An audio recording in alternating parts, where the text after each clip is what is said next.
saudariku muslimah, bahwasanya setelah Anda berstatus istri, maka laki-laki yang satu inilah tiket VIP Anda ke surga. Rawat baik-baik, jaga baik-baik, jaga kesantunan, ramah tamah, ya, keridhaan dia, semuanya itu. Dan Allah Tuhan Anda yang menyuruh itu. Bahkan apa kata Nabi SAW?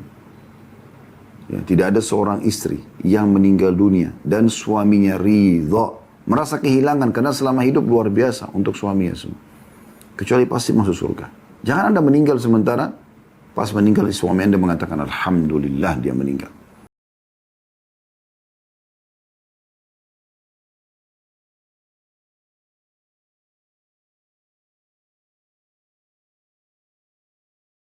Assalamualaikum warahmatullahi wabarakatuh. Alhamdulillah, wassalatu wassalamu ala rasulillah. Segala puji dan puja kehadirat Allah subhanahu wa ta'ala, juga salawat dan taslim kepada Nabi besar Muhammad sallallahu alaihi wa ala alihi wa sahbihi wasallam. Dan kita akan masuk insyaAllah pada kesempatan ini membahas tentang istri yang memahami hak-hak suaminya. Saudaraku seiman, ada sebuah poin penting yang beliau ingatkan pada akhir pertemuan kita yang lalu, yaitu ketaatan adalah mata rantai yang terhubung. Kalau Anda masih ingat, Kamis terakhir pertemuan pekan yang lalu, semoga Allah SWT terima sebagai amal saleh tentu majelis ilmu kita, ada subjudul yang menarik. Beliau mengatakan ketaatan adalah mata rantai yang terhubung. Maksudnya bahwa jika ketaatanmu kepada suamimu ada rusaknya, berarti ketaatan-ketaatan lainnya juga ada rusaknya. Maka siapa yang berbakti kepada kedua orang tuanya, terdidik untuk senantiasa mentaati mereka dan mengetahui hak-hak mereka, akan sulit sekali untuk merusak ketaatan kepada suaminya. Hal ini karena keberadaan suatu kerusakan dalam ketaatan yang difardukan, maka berarti ada kerusakan dalam ketaatan yang terbesar, yaitu ketaatan kepada Allah subhanahu wa ta'ala. Maksud daripada paragraf ini menarik untuk dibahasnya. Kalau seseorang udah bisa taat pada hal-hal yang kecil, maka taat yang besar itu akan pasti dia lakukan. Contoh misal, orang biasa puasa sunnah, puasa Senin Kamis, Ayyamul Bid. Saat tiba Ramadan nanti beberapa hari lagi insya Allah, semoga Allah berkahi dan Allah mudahkan kita untuk meraihnya dan memaksimalkan ibadah serta diterima sebagai amal saleh yang sempurna. Allahumma amin. Saat tiba Ramadan dia biasa aja, karena dia udah biasa lakukan ketaatan yang kecilnya gitu. Orang yang udah biasa sholat sunnah, menjaga sholat duha, sholat malam, ya, sholat wudu, sholat qabliyah ba'diyah, maka sholat wajibnya terjaga. Orang yang biasa sedekah, zakatnya akan terjaga. Orang yang biasa umroh, haji ringan buat dia. Jadi ini kayak mata rantai. Kalau Anda sudah terbiasa melakukan ketaatan-ketaatan yang kecil, maka akan mendatangkan ketaatan yang besar. Sebaliknya kalau Anda jarang melakukan ketaatan-ketaatan kecil, maka ketaatan yang besar ini jadi berat. Orang tidak biasa puasa sunnah misalnya, lalu tiba Ramadan, mungkin dia sedikit merasa berat. Orang yang tidak biasa sedekah, lalu harus menghitung seluruh hartanya untuk dikeluarkan zakatnya, mungkin berat. Orang yang belum pernah umrah, tiba-tiba dia mau haji, mungkin berat bagi dia. Ya. Kalau dia sudah pernah umrah, dia sudah tahu situasi, kondisi, lokasi, maka akan lebih mudah bagi dia untuk haji, kan begitu. Dan seterusnya. Nah di sini sama halnya. Kalau orang udah terbiasa melakukan ketaatan-ketaatan pada orang tuanya, ya, apapun yang diperintahkan di rumah dia selalu patuh, maka ini akan terbawa dalam rumah tangganya taat pada suaminya. Dan kalau ini semua jadi baik, ketaatan-ketaatan pada orang tua, pada suami baik, maka pasti ketaatan kepada Allahnya baik orang itu. Tapi kalau sama orang tuanya sering bangkang, sama suaminya bangkang, maka ini ketaatan kepada Allahnya dipertanyakan. Bisa dibahasakan sangat sulit, pasti dia akan khusyuk dalam sholatnya, dia juga akan selalu menjaga zikirnya, baca Qur'annya, doanya, itu sulit. Karena ketaatan yang lebih kecil daripada ketaatan kepada Allah, dia sendiri tidak lakukan. Bagaimana dia melakukan ketaatan yang besar, yaitu ketaatan kepada Sang Pencipta Allah subhanahu wa ta'ala. Maka ini paragraf yang menarik sekali untuk disentuh ya di awal pembukaan kita, walaupun sudah sempat kita jelaskan di pertemuan pekan lalu ya. agar kita memahami masalah ini. Dan kalau Anda bertanya, kenapa suami yang Ustadz singgung? Sudah kita jelaskan. Dari judul buku ini memang menjadi istri yang sukses. Jadi memang bahasanya untuk muslimah. Lalu kalau Anda mengatakan, tapi kan Ustadz saya seorang laki-laki dan saya ikut pengajian ini. Tidak ada masalah. Anda kan juga calon suami, Anda punya istri. Anda bisa pandu istri Anda. Anda juga seorang anak, ada ibu Anda. Anda juga seorang ponakan, ada tante Anda. Anda juga seorang saudara yang Anda punya saudari. Ya. Jadi akan ada wanita-wanita di bawah naungan kita atau orang di sekitar kita yang mereka memang punya hak untuk kita pandu. Ya.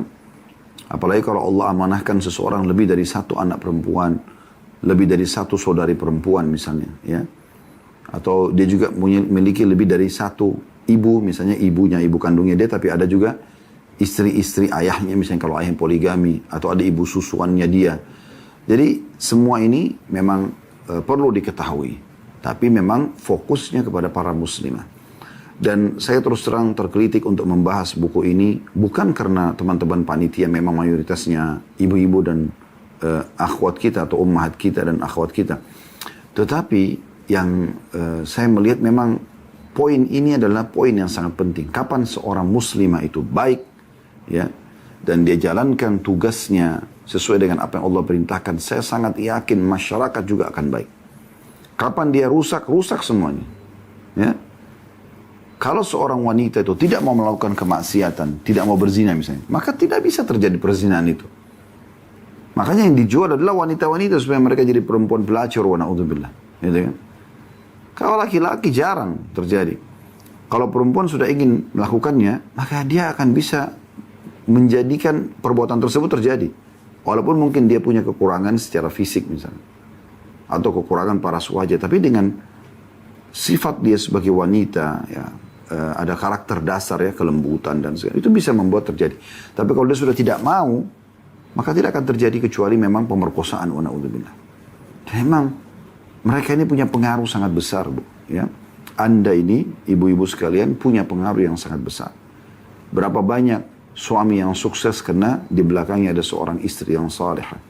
Makanya Nabi SAW mengatakan, dunia ini semuanya perhiasan. Dan sebaik-baik perhiasannya adalah wanita salihah.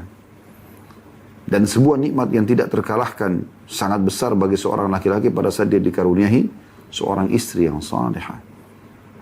Yang akan selalu patuh pada dia, memenuhi kebutuhannya, ikhlas karena Tuhannya. Hidupnya untuk suaminya. Karena tidak ada poliandri dalam Islam. Sekali Anda berstatus istri, laki-laki di depan mata inilah ya, yang Anda wajib mengejar surga darinya. Bahkan mengalahkan posisi ayah. Jadi mahal sekali nilai suami itu. Dan ini banyak sekali antara muslimah tidak faham masalah ini. Mereka bahkan jadikan suaminya sebagai ajang untuk ribut, ya, durhaka, ya, menunjukkan kehebatan depan suami. Seakan-akan dia kalau bisa merintah-merintah suaminya adalah sebuah prestasi. Bangga-bangga di depan teman-temannya. Ini semua ciri wanita ahli neraka dalam Islam. Ya. Jadi memang penting sekali setiap muslimah memahami tentang apa yang merupakan tugas utama dia dalam Islam. Jangan pernah anggap remeh kalau Anda cuma berstatus istri. Demi Allah, saudaraku seiman dan saudariku seiman, kalau prestasi tertinggi bagi seorang wanita justru berstatus istri dan tersempurnakan dengan status suami, dengan status ibu. Bukan S1, S2, S3, profesor, bukan. Karir terbaik bagi muslimah pada saat dia sudah menjadi status istri. Tersempurnakan pada saat statusnya menjadi ibu. Itu karir tertinggi. Bukankah teman-teman sekalian, ini pernah kami kasih contoh dan saya jelaskan kembali. Bukankah kalau seorang wanita berkarir, cantik, punya kelebihan paras wajah, postur tubuh, ya, punya karir banyak, mungkin pemimpin perusahaan, beberapa perusahaan di bawah naungan dia, tapi belum menikah. Kira-kira kalau dia bertemu dengan orang, lalu kemudian orang tanya, oh ini si fulana, Masya Allah, direktur perusahaan, di beberapa perusahaan, wanita karir, terkenal di medsos dan segala macam. Begitu ditanya, sudah menikah belum? Kalau dia bilang belum, itu sudah cukup untuk menjatuhkan dia tanda kutip di mata masyarakat atau di mata orang yang sedang bertanya. Sebaliknya kita lihat ya, di tengah-tengah masyarakat, walaupun wanita itu mungkin secara paras wajah, postur tubuh biasa aja. Tetapi, subhanallah, ya, dia pada saat ditanya sudah menikah, dia mengatakan iya. Orang langsung kasih posisi yang berbeda. Berarti sudah ada laki-laki yang memilih dia gitu. Terlebih lagi tersempurnakan kalau dia sudah punya anak. Secantik apapun paras wajah, postur tubuh, ya, sekaya apapun prestasi yang dia miliki. Tapi kalau ditanya berapa anaknya, oh belum ada. Beda. Mungkin ada wanita kurang secara fisik, paras wajah, mungkin kedudukan segala macam. Tapi dia jalan, ada 3 orang, 4 anak bersama dia. Beda sekali. Ya, gitu.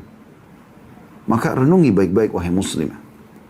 Jangan justru yang skala prioritas ini Anda hilangkan. Bagi Anda yang penting prestasi dunia. Yang penting pakai baju mewah, pakai baju yang ada nilai jabatannya di kantor, itu lebih Anda pilih daripada Anda berstatus istri di rumah. Enak sekali wanita itu. Di rumah yang sudah disiapkan oleh suami itu yang Anda nikmati. Rumah Anda, surga Anda. Salat paling afdal bagi wanita dalam rumah. Sampai kata Nabi SAW, salat paling dekatnya seorang wanita kepada Tuhannya pada saat dia berada di tempat terdalam dari rumahnya. Salatnya paling afdal di tempat terpojok dalam rumahnya. Kita dijelaskan dalam banyak hadis-hadis Nabi SAW. Kemudian di rumahnya dia tinggal menjadi itu amanah. Tinggal menunggu rumah,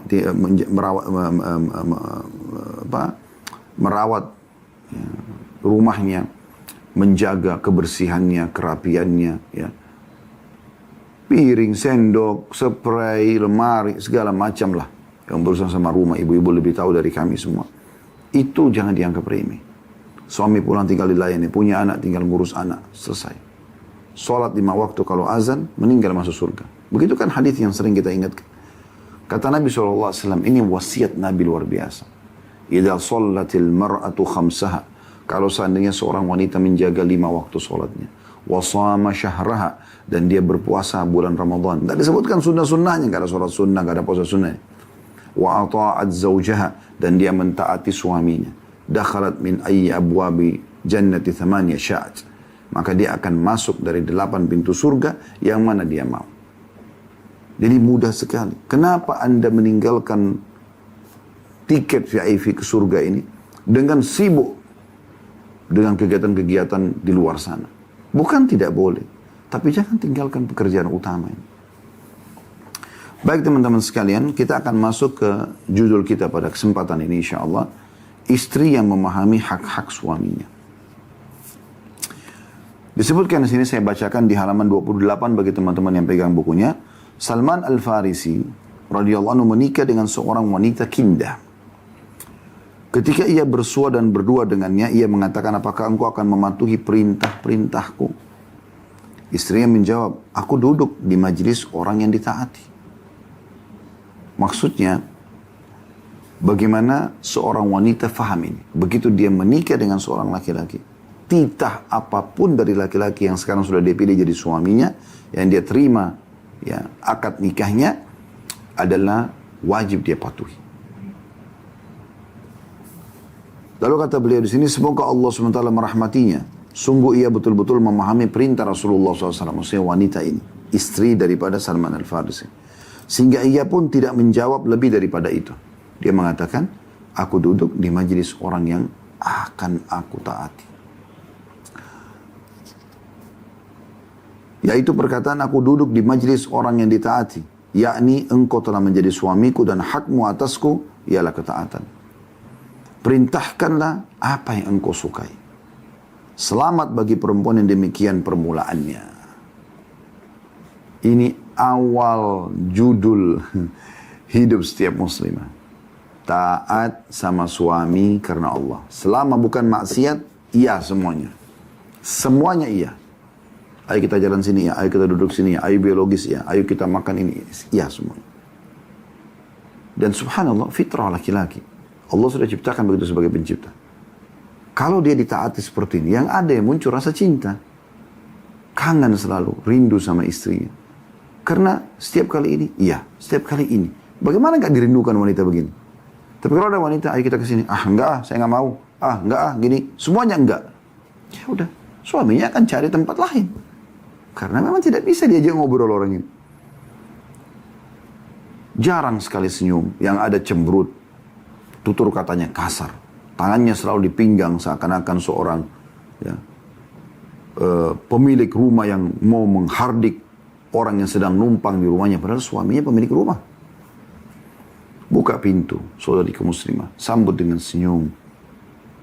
Maksimalkan kecantikan yang Allah amanahkan dalam tubuh dan paras wajah Anda ini. Sambut suami dengan hangat.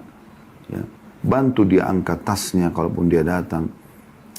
Asma binti Abi Bakar radhiyallahu anhuma mengatakan, aku melayani Zubair semua kebutuhannya. Sampai pada tingkat aku yang mengambil air dari jarak yang jauh, aku letakkan di atas kepalaku. Karena mereka tidak ada sumber air kayak kita sekarang, air bersih di rumah, tinggal buka keran. Mudah sekali Anda melayani suami Anda. Ya.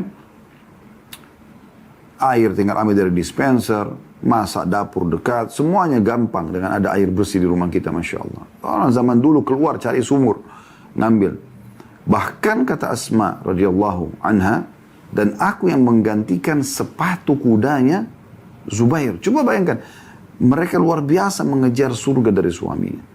Gak mudah itu menggantikan ya, sepatunya kuda. Kuda hewan bergerak. Lebih ringan Anda kalau cuci motor atau mobilnya gitu. Lebih gampang. Tapi ini menggantikan sesuatu itu luar biasa. Bukan kami katakan cucilah mobil dan motor suami Anda. Tidak.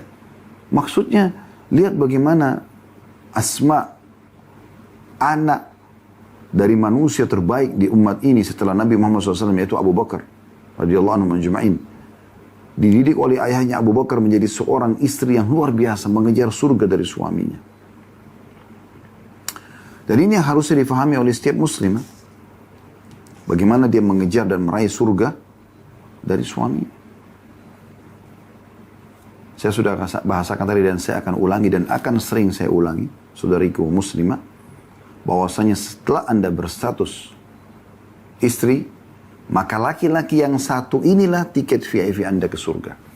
Rawat baik-baik, jaga baik-baik, jaga kesantunan, ramah tamah, ya, keridhaan dia, semuanya itu. Dan Allah Tuhan Anda yang menyuruh itu.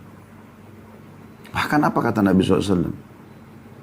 Ya, tidak ada seorang istri yang meninggal dunia dan suaminya ridha, merasa kehilangan karena selama hidup luar biasa untuk suaminya semua, kecuali pasti masuk surga. Jangan Anda meninggal sementara pas meninggal suami Anda mengatakan alhamdulillah dia meninggal. Terlalu banyak yang kami dengarkan pada saat ada majelis-majelis bapak-bapak ikhwah lagi.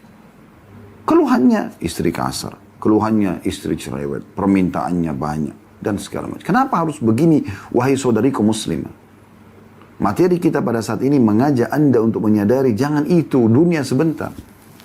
Kejar yang sangat besar di sana di akhirat surga. Tinggal tunggu ajal Anda datang, Anda bisa raih itu. Dan cuma melayani satu orang laki-laki ini. Itu kan luar biasa kan? Bayangkan kalau perempuan boleh poliandri sampai 4 laki-laki, dia harus layani semuanya. Sulit luar biasa gitu. Tapi satu orang ini, kenapa cemburut sama dia? Kenapa enggak pijitin dia, hilangkan capeknya? Kenapa enggak hibur dia? Kenapa enggak raih surga? Itu sudah cukup. Bahkan Nabi SAW mengatakan tidak masuk dalam hal yang sia-sia, termasuk bercandanya, bercumbuannya suami istri. Kenapa Anda enggak nikmatin waktu dengan suami? Kenapa yang ada selalu mencari kesalahannya, selalu mengkorek-korek aibnya, selalu menjatuhkan?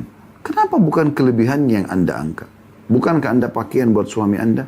Allah mengatakan itu. Antum libasul lahun. Kalian wahai para suami pakaian untuk istri kalian. Wah. Dan mereka juga para istri, ya, pakaian buat kalian. Hunna libasul lakum wa antum libasul lahun. Mereka para wanita pakaian untuk kalian dan kalian juga pakaian untuk mereka. Pakaian apa? Untuk memperindah tubuh, menutupi kalau ada kekurangan, ya, melindungi dari cuaca yang panas ataupun dingin misalnya. Itu fungsinya, gitu kan? Bukan malah sibuk ketemu teman, gosipin suami, gosipin istri. Kenapa? Tetangga bantal kita ini, orang yang paling dekat dengan kita. Kenapa harus dijatuhkan? Ini juga terjadi pada orang yang sudah bercerai. Sibuk membela diri dia dan semua buruk pasangan dia. Kenapa? Dari awal Anda pilih dia. Kan gitu. Kalaupun ada sesuatu yang kurang, yang salah, udahlah. Sudah tidak bersama lagi ya sudah. Tapi jangan dibahas lagi gitu. Ini poin penting juga untuk diperhatikan baik-baik. Jadi sederhana sebenarnya. Beliau tidak menyebutkan tentang hak-hak suami di sini bukan. Cuman bagaimana istri memahami tentang hak suaminya. Yaitu poin yang paling dasar mentaati. Dan sudah kita jelaskan dari di awal, mata rantai yang bersambung, kalau Anda sudah taat sama suami Anda, berarti ini Anda juga mudah taat kepada Tuhan Anda, Allah Subhanahu wa Ta'ala. Ini masuk dalam poin nomor 2 ya, yaitu ketaatan dan bersegera dengan ketaatan. Kita masuk ke poin ketiga, pengertian niat. Ketahuilah kata beliau, saudariku tercinta, bahwa ketika engkau berinteraksi dengan suamimu, maka sungguhnya engkau sedang berinteraksi dengannya sebagaimana perintah Allah Subhanahu wa Ta'ala kepadamu, demi mencari pahala darinya, dari Allah. Karena N-nya besar kata ganti Allah. Jadi dari suamilah engkau mengejar pahala dari Tuhanmu. Terkadang terbersit di benak istri bahwa ia sudah berinteraksi dengan suaminya dengan interaksi yang terbaik. Tapi si suami justru tidak menghargainya dan berinteraksi dengannya secara tidak ma'ruf. Lalu ia memutuskan untuk berinteraksi dengan suaminya berdasarkan logikanya juga. Ia lupa bahwa Allah SWT akan menghisapnya tentang perannya dan peran suaminya sendiri-sendiri. Sebab masing-masing adalah pemimpin dan akan dimintai pertanggungjawaban tentang apa yang dipimpinnya. Karena itu, janganlah engkau berinteraksi dengan suamimu sebagaimana ia berinteraksi denganmu. Tapi berinteraksilah dengannya sesuai dengan apa yang diridhoi Allah Subhanahu wa Ta'ala demi mencapai keridhoannya. Ketahuilah bahwa dalam keadaan seperti itu engkau sedang diuji oleh Allah Subhanahu wa Ta'ala dengan suatu hal yang harus engkau sikapi dengan kesabaran dan kelemah lembutan. Pahalamu ada di sisi Allah dan pahalamu sesuai kadar kesulitanmu. Barang siapa bergaul dengan manusia dan bersabar atas gangguan mereka, maka itu lebih baik daripada tidak bergaul dan bersabar sama sekali. Baik, ini kita jelaskan dulu ya.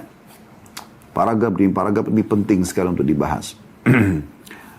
Kalau ada suami yang baik dengan istrinya, suaminya santun, ramah, memenuhi kebutuhan, sangat pantas istri harus membalas itu dengan hal yang serupa atau bahkan lebih. Karena Allah SWT memerintahkan hal jazaul ihsani illal ihsan. Balasan kebaikan harusnya kebaikan juga, gitu kan? Maka kita membalas itu. Kata Nabi SAW, siapa yang berbuat baik padamu, maka balaslah yang serupa dengan itu. Atau bahkan lebih baik.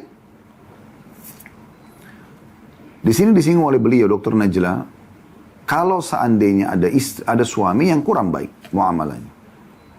Misal contoh, orangnya karena terbiasa di satu lingkungan, intonasi suaranya besar. Dan Anda baru tahu setelah menikah. Atau misal ada hal-hal yang Anda harapkan.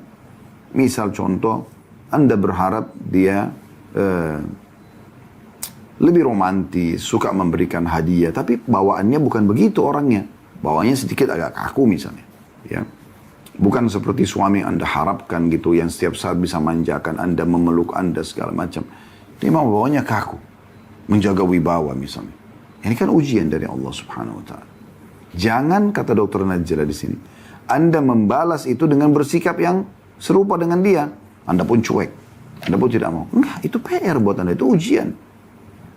Dan beliau menekankan di sini, ingat, di situ harusnya dihadapi dengan kesabaran dan kelemah lembutan.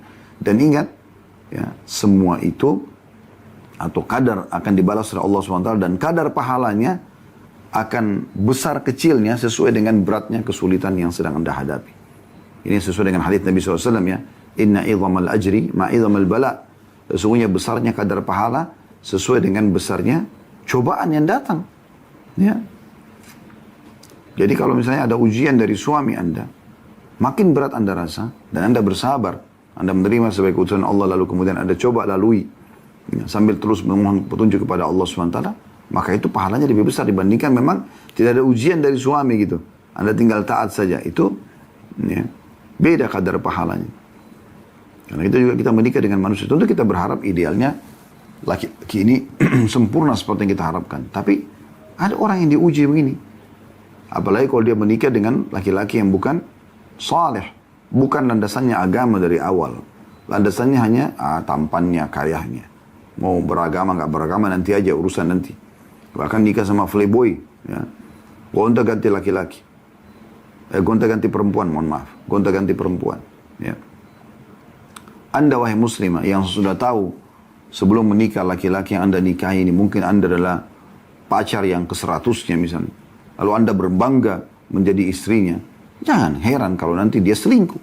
Karena memang sebelum nikah sudah begitu orangnya. Cari laki-laki memang yang tidak kenal wanita.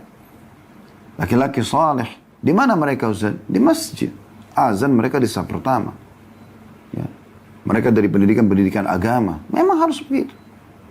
Sebagaimana juga Muslim mencari seperti itu istrinya. Kalau Anda cari sembarangan di pinggir jalan sana, ya, atau hanya karena terkenal di medsos atau tanpa melihat agamanya, maka Anda telah jauh dari tuntunan Nabi SAW yang memerintahkan kita mendahulukan agama. Dan itu akan membawa kebahagiaan karena orang yang mengenal Tuhannya pasti dia akan memberikan hak makhluk Allah Subhanahu wa taala.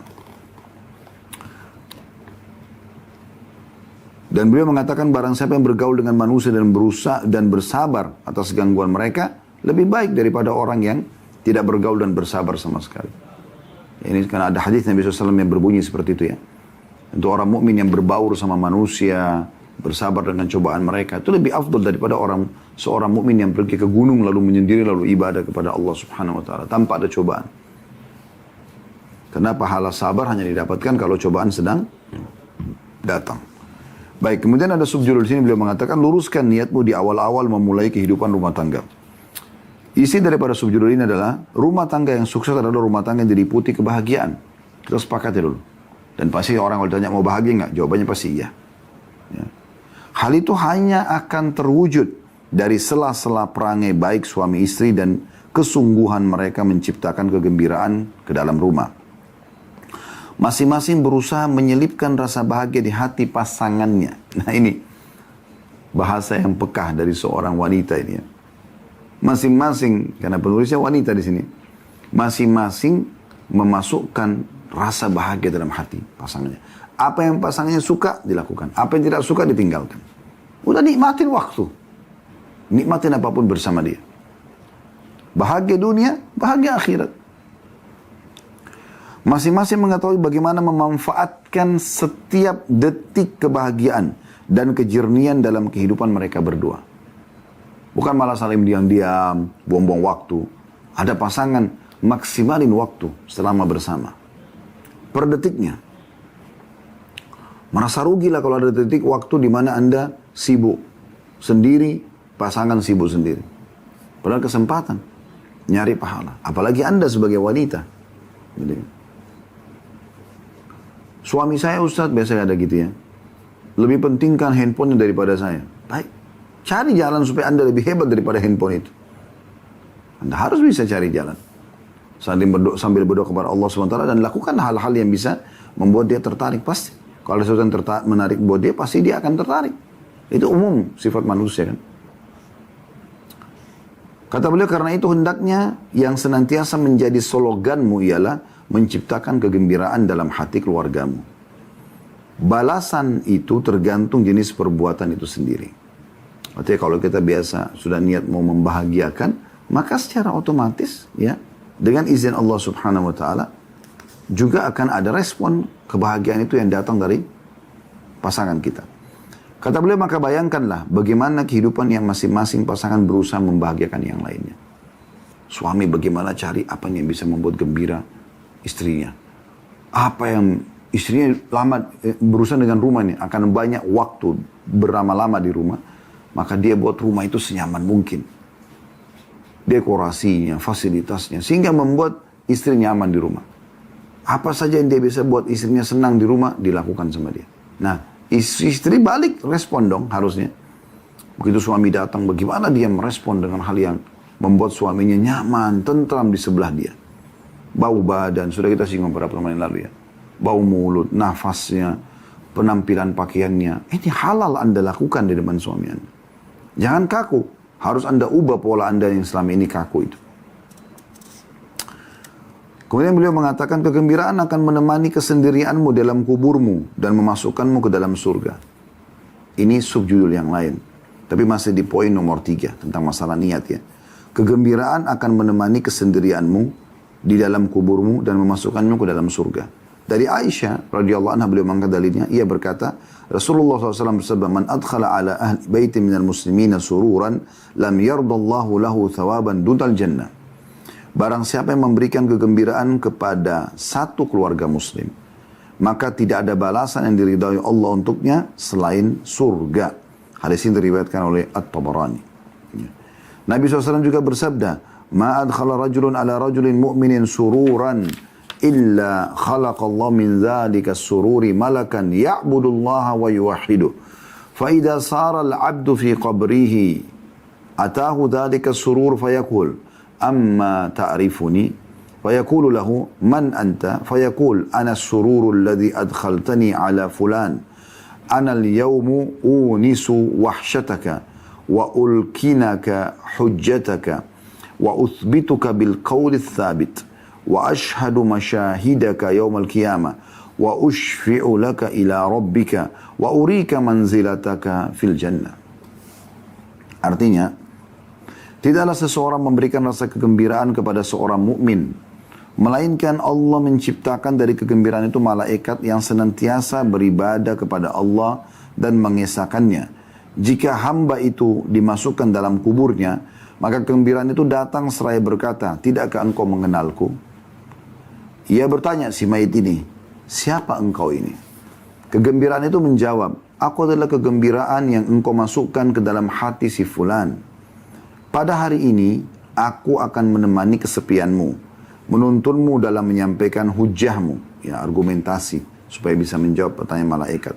"Mengukuhkanmu dengan kata-kata yang teguh, menjadi saksi bagimu pada hari kiamat, memberi syafaat untukmu kepada Rabbmu, dan memperlihatkan kepadamu akan kedudukanmu di surga." Hadis ini diriwayatkan oleh Ibnu Abi Dunya.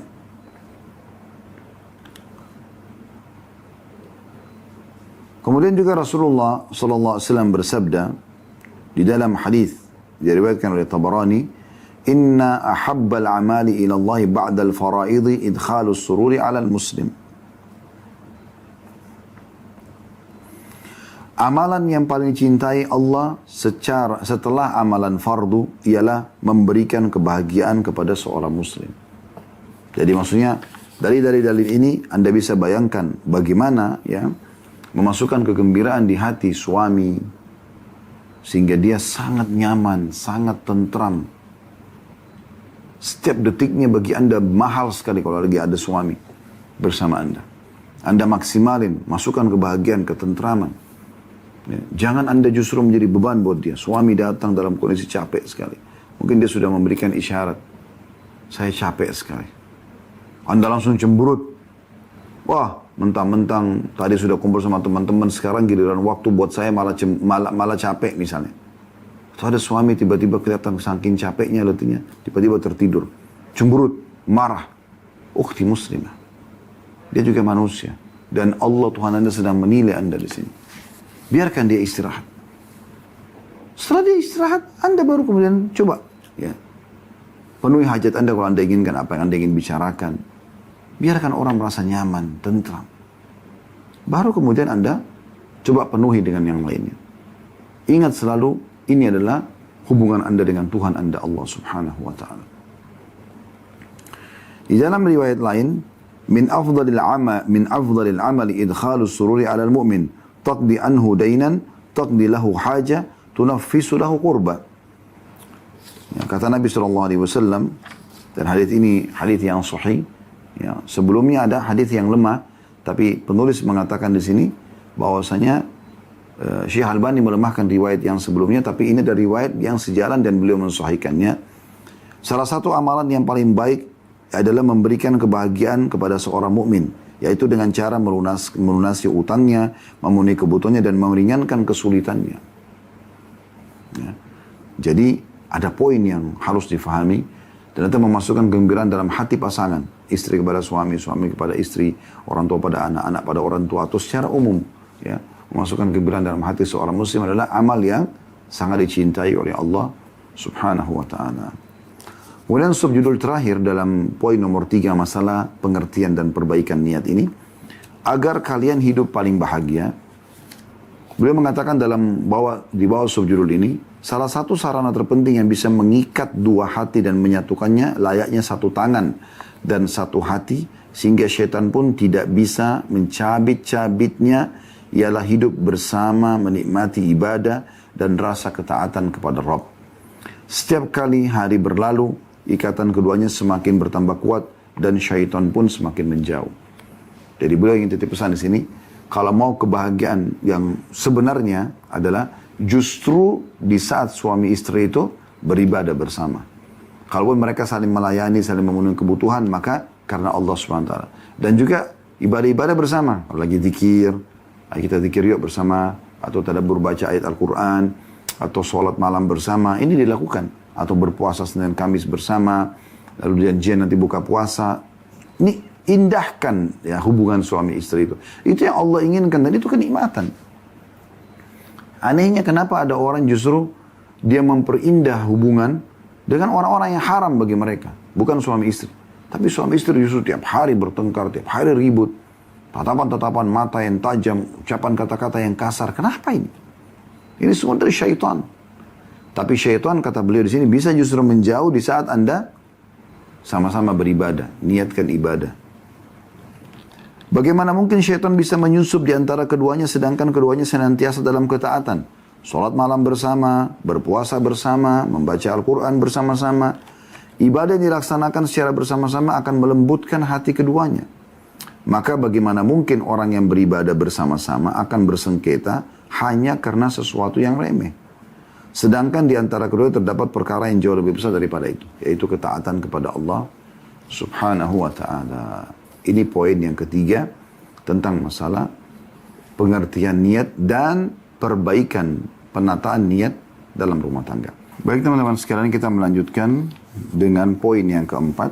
Untuk hidup yang paling bahagia, lakukan ketaatan bersama-sama. Artinya coba hidupkan antara Anda dengan suami, antara Anda dengan istri, ya, waktu-waktu di mana bersama beribadah. Beliau mengatakan, pilihlah satu wirid tertentu yang kalian baca bersama walaupun sekali dalam sepekan. Misalnya istighfar, zikir pagi petang, ya. Kalau bisa setiap saat bagus juga, ya. Setiap hari gitu. Tapi ini minimal sekali sepekan. Kemudian yang lain, dialogkanlah sebuah hadis Nabi SAW atau ceramah dan berpegang teguhlah dengan faedah-faedah yang terdapat di dalamnya. Jadi jangan cuma omong kosong, tapi ada mungkin masalah agama yang dibicarakan, didiskusikan. Ya. Dan beruntunglah Anda misalnya kalau Allah SWT karuniahi seorang pasangan yang faham agama, sehingga Anda lebih mudah, dia juga mudah untuk menjawab. Jadi tidak perlu lagi mencari ya dari sumber-sumber lain. Ya. Tapi kalau misalnya Allah berikan Anda pasangan belum paham agama, maka minimal akan kembali kepada sumber-sumber yang kita bisa sepakati berdua gitu ya. Kemudian dengarkanlah kaset ceramah atau bacalah buku. Ya. Ini kan beliau tulis dulu ya, kaset, sekarang mungkin sudah menggunakan media. Kemudian laksanakan sholat malam 2 rakaat walaupun sekali dalam sepekan. Dan berdoalah kepada Rabb secara bersama-sama. Juga lakukanlah ketaatan-ketaatan lainnya yang cukup banyak. Di antara ketaatan bersama lainnya ialah melakukan kebajikan-kebajikan dan membantu orang lain. Amalan-amalan yang masuk kategori ini cukup banyak sekali yang bisa dilakukan bersama. Dan di antara dalilnya tentang amalan bersama ini adalah diambil dari sabda Nabi SAW, diriwayatkan oleh Abu Daud. Rahimallahu rajulan qama minal laili fasalla wa aikadha imra'atahu. Fa in abat nadaha fi wajhiha al-ma'. Rahimallahu imra'atan qamat minal laili fasallat wa aikadhat zawjaha. Fa in aba nadahat bi wajhihil ma'. Semoga Allah merahmati seorang laki-laki yang bangun malam untuk mengerjakan sholat dan membangunkan istrinya. Jika istrinya menolak bangun, ia menciprati wajahnya dengan air. Dan semoga Allah merahmati seorang wanita yang bangun malam untuk mengerjakan sholat dan membangunkan suaminya. Jika suaminya menolak, maka ia menciprati wajahnya dengan air. Ya. Jadi ini diantara dalil anjuran untuk bersama-sama beribadah. Walaupun di sini lebih fokus ke masalah sholat malam, tapi bisa ditarik dalam umumnya ibadah, gitu kan? Artinya dikerjakan secara bersama. Di sini terbukti kalau seorang laki-laki mau bangun sholat malam, jangan sholat sendiri, coba dia bangunkan istrinya. ayo kita sholat yuk bersama-sama misalnya. Istrinya ikut, alhamdulillah. Kalau istrinya nolak, dia percikan sedikit air. Tentu kalau tetap masih nolak, mungkin karena capek, karena ngantuk, ya sudah dibiarkan saja. Karena Nabi SAW juga pernah sholat dan membiarkan Aisyah radhiyallahu anha. Yang Aisyah menggambarkan beliau menyadari kalau Nabi SAW sedang sholat di dekat beliau, gitu kan, di dekat tempat tidur beliau radhiyallahu anha. Tapi ada juga riwayat yang menjelaskan seperti kalau tertinggal 10 akhir Ramadan, Nabi SAW menguatkan ikatan sarung dan membangunkan istrinya untuk sholat, gitu kan. Jadi kondisi dan keadaan disesuaikan. Kayak ini sholat sunnah. Ya, apalagi kalau pasangan Anda belum terbiasa. Begitu juga dengan istri. Bangun malam hari, jangan sholat sendiri. Dia bangunkan suaminya, ya, dengan lembut. Ayo kita sholat yuk sama-sama. Bisikan-bisikan yang indah di kupingnya, sentuhan yang ramah, misalnya gitu kan. Disiapin mungkin teh hangat, ya, supaya dia dibangunkan. Ini saya sudah buatin teh, atau dia minum, kalau dia minum kopi-kopi misalnya, ya, atau air putih disiapin, sehingga ya, bangun yuk kita sholat. Kalau dia masih nolak, sedikit dipercikkan air, ya. Bahasa percik berarti kita sangat sedikit, ya. Setelah itu kalau dia tetap nolak, ya sudah, Anda sholat. Yang penting Anda sudah ngajak. Tapi kalau dua-duanya bangun mengerjakan sholat dan saling mendukung, perhatikan hadis setelahnya. Kata Nabi SAW, "Idza aykadha ar-rajulu ahlahu min al-laili fa shallaya kutiba fi adh-dhakirin Allah katsiran wadh-dhakirat." Jika seorang laki-laki membangunkan istrinya, lalu keduanya sholat. Jadi sama-sama jadi sholat berjamaah. Maka mereka berdua dicatat sebagai laki-laki dan perempuan yang banyak berzikir kepada Allah subhanahu wa ta'ala. Ya. Ketaatan yang dilakukan bersama begini akan menambah kasih sayang antara suami istri. Selanjutnya antara semua penghuni rumah. Ya, kalau sudah terbiasa kita kerjakan bersama-sama, anak-anak juga nanti pasti akan ikut. Ya. Kemudian beliau mengatakan, ada subjudul di poin keempat, ini kebahagiaan, dari mana memulainya? Tanda tanya. Kata beliau, kebahagiaan hakiki adalah kebahagiaan yang senantiasa menyertai kita sepanjang hidup, bahkan sesudah mati. Berlanjut terus. Kebahagiaan ini layaknya buah yang lezat, enak rasanya dan harum baunya. Buah ini adalah hasil dari pohon yang senantiasa disirami dengan iman, akhlak, dan cinta kebajikan, lalu tumbuh besar dan menghasilkan buah tersebut. Hendaklah masing-masing suami istri ingat bahwa menghiasi diri dengan sifat dan akhlak yang diridai Allah dan dicintai Rasulnya SAW adalah bahan bakar utama dalam menjalankan roda kehidupan rumah tangga yang bahagia. Akhlak adalah menu paling utama untuk membuahkan kebahagiaan. Karena itu, hendaklah masing-masing suami istri menghiasi diri dengan akhlak tersebut. Santun, ramah, dermawan, pemaaf, ya, dan yang lain-lain. Beliau mengatakan, jadikanlah niat karena Allah mendahului setiap amalmu, sehingga rasa capekmu tak hilang dengan percuma. Kemudian senantiasalah engkau mengingat Allah subhanahu wa ta'ala dalam segala keadaan, baik saat bermukim maupun bepergian. Jangan sampai kita kalau musafir malah buat dosa, nggak ketaatan kita jaga terus. Kemudian kerjakanlah pekerjaanmu dengan sebaik-baiknya dan jangan engkau tunda sampai esok hari selama masih bisa diselesaikan hari ini. Urutkanlah pekerjaan-pekerjaanmu sesuai dengan prioritasnya. Kemudian berbanyaklah. Ini urutan-urutan untuk menyusun kebahagiaan tersebut. Ini bagian daripada akhlak yang beliau titik beratkan. Berbanyaklah memohon ampunan kepada Allah SWT dan bertobat dari dosa. Ambillah satu bagian dari malammu, ya, maksudnya untuk ibadah. Sebab Allah memiliki tiupan-tiupan yang mudah-mudahan satu di antaranya membuatmu bahagia hingga hari kiamat kelak. Maksudnya Allah berikan balasan-balasan. Bersihkanlah hatimu dari sifat dendam dan sucikanlah ia dari kerusakan dan kedengkian. Ini poin penting. Karena banyak wanita tanda kutip suka sekali dendam. Ya, walaupun suaminya misalnya pernah buat salah lalu sudah bertaubat, sudah memperbaiki, malah tetap dikenang keburukan tersebut. Lalu curiga terus sepanjang hidup. Padahal sebenarnya bukan itu tugas kita. Ya, ingat tadi sudah ada peringatan sebelumnya. Kalau pasangan kita tidak baik, maka bukan berarti kita harus balas dengan ketidakbaikan juga. Karena Allah SWT akan menghisap masing-masing. Allah akan membalas masing-masing. Gitu kan? Optimislah. Ya. Jangan putus asa dan bersangka baiklah kepada Rabbmu. Walaupun Anda diuji dengan pasangan misalnya yang kurang baik, Anda tetap optimis. Ada hikmahnya. Kenapa Allah jadikan saya sebagai istrinya? Kenapa Allah jadikan saya sebagai suaminya? Coba kita nasihatin, teruskan. Kalau betul-betul sudah tidak bisa, istikharahkan kepada Allah SWT. Kalau Allah memang yang terbaik Allah pertahankan, Allah pertahankan. Kalau tidak, maka Allah akan pisahkan. Ya. Dan Allah akan gantikan yang lebih baik. Yang penting selama kita menjadi pasangan, kita sudah coba memberikan yang terbaik, maka Allah akan bahagiakan kita setelahnya. Ikutilah petunjuk, beriman dan beristiqamalah di atas perintah Allah. Ikutilah petunjuk, maksudnya syariat, wahyu ya. Beriman dan beristiqamalah di atas perintah Allah SWT. Perangilah hawa nafsu dan syaitan. Serta jauhilah kekafiran, kefasikan dan juga kemaksiatan. Sampaikan hajat kalian kepada Allah SWT dan mintalah pengabulan keinginan kalian. Karena Allah sudah mengatakan dalam surah Ghafir ayat 60. A'udhu billahi minasyaitan rajim wa qala rabbukum ud'uni astajib lakum. Rabbmu telah berfirman, mintalah kepadaku, niscaya aku akan kabulkan. Lihatlah orang yang lebih rendah darimu, agar engkau bisa mengenali nikmat-nikmat Allah Subhanahu wa Ta'ala yang telah diberikan kepadamu, dan supaya engkau ridho dengan apa yang engkau miliki. Ini susunan akhlak yang luar biasa ya. Jadi tadi disuruh yang pertama tadi, ya jadikan niat itu karena Allah, supaya semua diterima. Ini akhlak yang mulia kepada Allah Subhanahu wa Ta'ala. Senantiasa mengingat Allah dalam setiap keadaan, mukim atau musafir. Kemudian kerjakan pekerjaan sebaik-baiknya dan jangan tunda esok hari. Lalu kerjakan juga sesuai dengan prioritasnya. Ya, yang keempat, perbanyaklah memohon ampunan kepada Allah dan bertaubat. Ya. Yang kelima, bersihkan hatimu dari sifat dendam.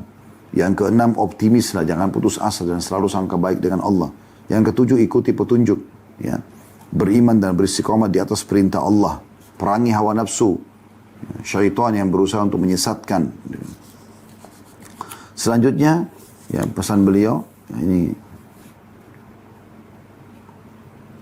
yang kedelapan ya, lihatlah orang yang lebih rendah darimu, agar engkau bisa mengenali nikmat-nikmat Allah Subhanahu wa Ta'ala yang telah diberikan kepadamu, dan supaya engkau ridho dengan apa yang engkau miliki.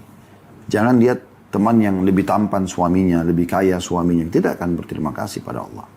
Dan tidak akan ada nilainya pasangan kita. Tapi lihat orang yang lebih rendah daripada kita.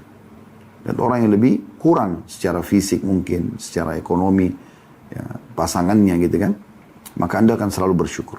Yang kesembilan, ingatlah selalu kata-kata, ya, tanda kutip, kata-kata yang baik adalah sedekah. Ya. Jadi setiap kita berkata-kata baik, maka itu adalah sedekah. Ya. Kemudian yang ke-10, jadilah orang yang penyabar, atau tidak terburu-buru. Niscaya engkau akan memperoleh apa yang engkau harapkan. Dan yang terakhir, ya, yang ke-11, camkan bahwa senyumanmu di muka saudaramu adalah sedekah. Sebagaimana dijelaskan dalam hadis Bukhari. Kalau umumnya kaum muslimin kita senyum adalah sedekah, bagaimana dengan pasangan kita? Yang ke-12, ketahuilah bahwa qadha atau ketentuan Allah itu seluruhnya baik. Walaupun sementara kita lihat, wah, kenapa saya diuji dengan begini? Pasti baik. Kalau itu sebuah cobaan yang membuat Anda kurang nyaman, penyakit kah, gangguan orang kah, berarti ada pembersihan dosanya. Ya. Kan begitu. Maka Anda bersabar. Dan kalau seandainya Anda diberikan sesuatu nikmat, Anda bersyukur. Maka itu juga ya, hal yang diperintahkan. Maka kita harus berada di dua kehidupan. Dua sayap kehidupan ini. Kalau nikmat bersyukur, kalau ada kecobaan kita bersabar. Dan harus berimbang. Jangan kalau ada nikmat aja Anda baru bisa terima. Kalau ada cobaan Anda tidak bisa terima. Allah Subhanahu wa Ta'ala akan menguji Anda di situ. Ke-12 atau ke-13 tepatnya. Ya. Yang ke-13, hiduplah bersama Al-Quran dengan cara menghafal, membaca, mendengar, dan memperhatikannya. Karena ini adalah solusi terbesar untuk menghilangkan duka dan kesedihan. Jangan malah tinggalkan Al-Quran, jangan malah ke karaoke, jangan malah ke diskotik, jangan malah mabuk-mabukan, jangan malah kumpul dengan orang-orang fasik dan fasikah. Enggak, larinya kepada Al-Quran. Wudu, sholat taubat kepada Allah Subhanahu wa Ta'ala. Baca Al-Quran. Yang terakhir yang belum katakan di sini, yang ke-14 ya kurang lebih. Hendaknya engkau senantiasa memiliki kesabaran yang baik, menyerahkan urusan kepada Yang Maha Agung, Allah SWT, ridho dengan sesuatu yang sedikit, mengamalkan Al-Quran dan selalu menyiapkan diri untuk hasil penjemputan, untuk hari penjemputan atau hari kiamat nanti pada saat hari kematian. Jadi ini hal yang perlu digarisbawahi ya, agar kebahagiaan itu kita mulai dari poin ini, yaitu dari poin akhlak yang baik, dari poin akhlak yang baik. Teman-teman sekalian, kalau ada benar dari Allah, kalau ada salah dari saya mohon dimaafkan. Subhanakallahumma bihamdika, asyhadu an la ilaha illa anta astaghfiruka wa atubu ilaik. Wassalamualaikum warahmatullahi wabarakatuh.